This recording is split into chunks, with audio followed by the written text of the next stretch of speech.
Hello everyone. Before getting into the video, I just wanted to give a quick thank you to all of my viewers. Without your support, I don't think I can continue making videos. All of the love from you guys is greatly appreciated, and I just wanted to let you guys know that. The following video is made possible by Dreadful Inc.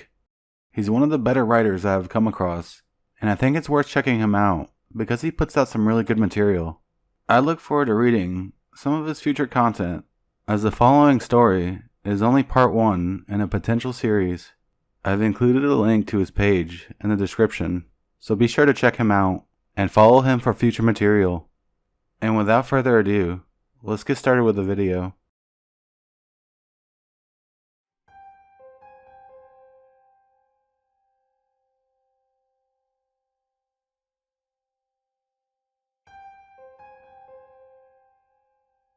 Back in 1999, my son Levi was taken from his room in the middle of the night.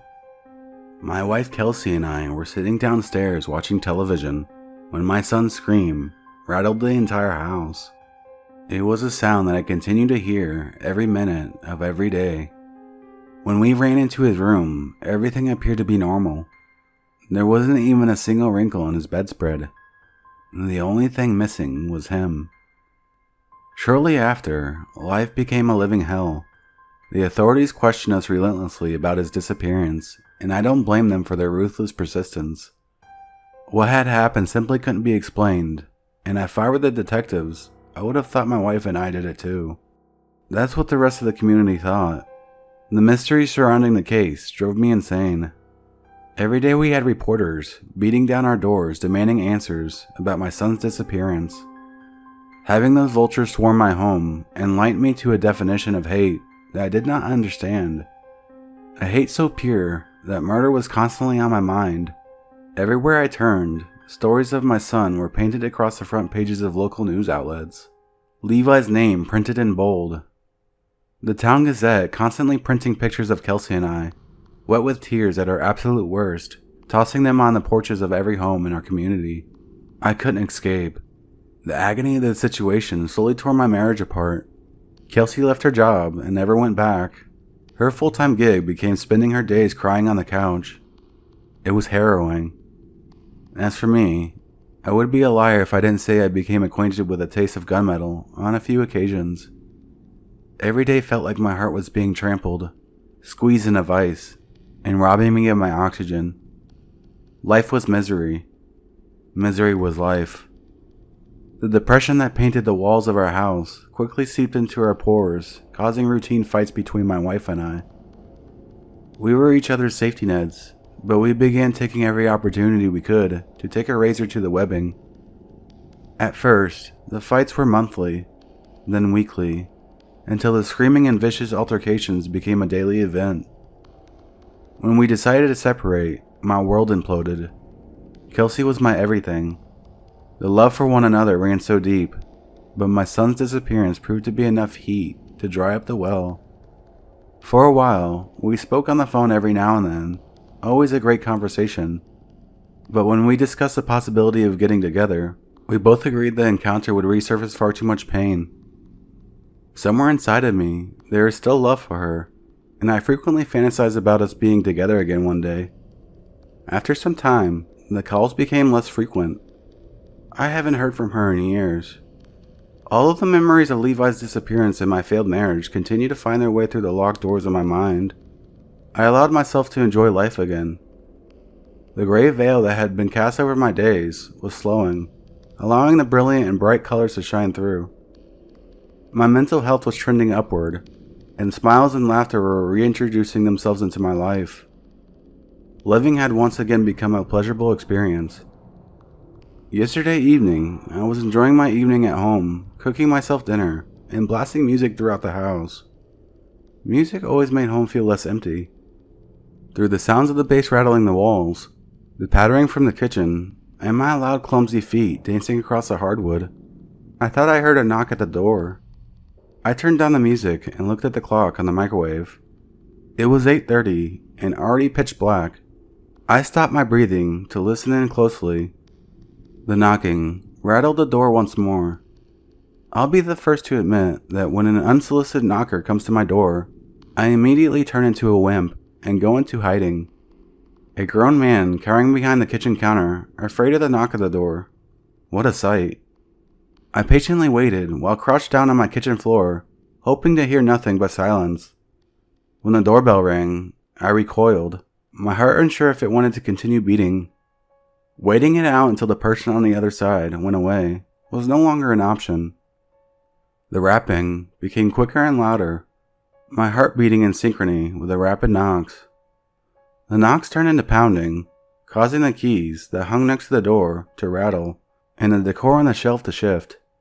I thought the door was about to blow off its hinges. I grabbed my chef's knife, stuck it between my belt, and swallowed my anxiety. I ran toward the door with such ferocity, ready to attack whatever was on the other side. I put my hand on the doorknob and felt the energy from the other side transfer into my bloodstream and pulsate behind my eyes. When I opened the door, I felt the heat from my body get sucked out through my feet and into the ground. My skin was instantly chilled by the cool streams of sweat pouring from every pore, dampening my clothes. I couldn't breathe. I couldn't see. I couldn't feel. On the other side of the door was my son. He hadn't aged a day. I am unsure if there is a word for simultaneously feeling confused, terrified, nauseous, dizzy, weak, sad, and surprised, but the word fucked will do for now. The sight of my son had me fucked. My vision began to blur, only having his pupils in my focus. Everything around his eyes was total darkness. My knees trembled and my balance began to shift. The last thing I remembered after opening the door was Levi reaching for me as I fell backwards and the buzzing between my ears as my head struck the floor. When I came to, I was already sitting up. The room felt like it was floating on water as I tried to get to my feet with great difficulty, using my sea legs to regain balance. The terrible pain in my head convinced me my brain was trying to break free from my skull. The smell of burning food crawled through my nose. As the room began to level out, I called for my son's name. Silence. It all felt so real, but then again, so does insanity. There was just no way, no explanation. It had been nearly 25 years since I last saw him, and there he was, at my door, with the fairest of skin, baby fat still filling out his cheeks, beautifully blue and large eyes that his face had yet to grow into. It was my baby boy. One foot in front of the other, walking in an invisible tightrope in my concussed state. I went from room to room searching for him. Each time I called Levi's name, and for each room I found empty. Insanity became a much more plausible answer. I walked upstairs, careful not to fall back down the way I came, and headed down the hall. His bedroom door was open. I stood outside his room, staring into the darkness, too afraid to walk inside. I was terrified at the thought of walking into another empty room, accepting that my mind was slipping, but equally terrified of finding him sleeping soundly in his bed. Until that point, I had not gone inside Levi's room for 20 years. The last time I paid his room a visit and didn't leave his bed for 3 days, after learning that Memory Lane didn't always have paved roads and sunny skies. As I opened the door with my breath held tight, the light from the hallway cast itself on the back of his head, lying peacefully in bed. I sat down gently on the side of his bed, my aged knees cracking as I sunk into the mattress. The sound of Levi's breathing tugged on emotions I didn't know I had. I placed my hand on his back to feel the heartbeat of a life I had thought I lost. What I knew about religion, God, science, reality, it had been twisted and flipped upside down when he showed up at my door. All I could do in that moment was stare at my 30-year-old son, tucked into his faded race car sheets, wearing the same pajamas as the night he disappeared. The light from the hallway began to fade as the sunlight from the window progressively brightened the room. Throughout the entire night, I sat there watching my son with marvel. I had no idea what to do. What could I do? Nothing about what happened that night was normal. I took my phone from my pocket. It was the first time throughout the night I took my eyes off of Levi. I scrolled through my contacts until I saw Kelsey's name. Attached to her contact info was a picture of her from right after she had Levi. I looked at her picture, hand on my forehead, wondering what her face would look like as I told her Levi was laying in bed right next to me. I wondered how she had aged through the years and what kind of person she had become. I wondered what life would have been like today if Levi had never disappeared. My thumb hovered over the dial button with paralysis. I had no idea what to say. There was no way to dress up the words to explain that our son had returned. We hadn't spoken in years, and I was about to give her a call and say what? Hey Kelsey, how things been? Oh yeah? Oh, and by the way, our son came home. Yeah, right. There was no plan, no perfect speech to give. I pressed the dial button. No answer. I took a picture of Levi sleeping in bed and sent it to Kelsey. I have no explanation, but Levi came back. Please call me. Laying at the foot of Levi's bed, waiting for her call, my eyes became heavy.